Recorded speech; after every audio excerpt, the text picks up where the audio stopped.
In our last video, we looked at inflation and how it affected investments. In this video, we're going to look at the opposite of inflation, which is deflation.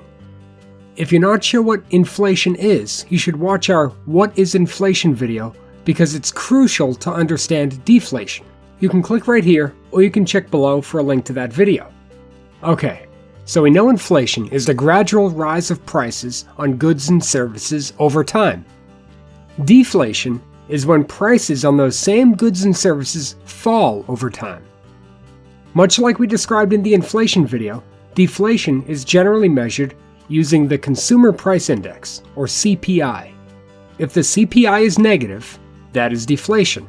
Here's an actual chart of the year-over-year changes in the CPI. This time right here, this is deflation. There are a few important facts we need to know about deflation.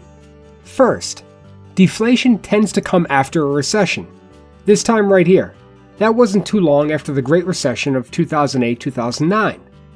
Second, deflation can be quite dangerous to an economy. Here's why. Imagine you've been saving your money to buy a new car. You have $10,000 saved, but the economy is coming out of a rough patch and is going through a period of deflation. Well, let's imagine that new car you wanted costs exactly $10,000. But thanks to deflation, which we know is when prices are falling, that car is going to cost, let's say, $9,800 next year. So what is our best move? Assuming you can, it makes sense to wait a year.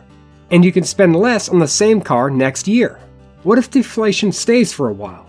Now this car is going to fall even more the following year. This illustration demonstrates why deflation is so bad for an economy. Because people put off purchases until later. If people keep putting off purchases and hoard their cash, the economy will slow down. A slowing economy lays off more workers, which causes less money to be spent, forcing further decreases in prices, which is called a deflationary spiral. So on the surface, deflation might sound like a good thing.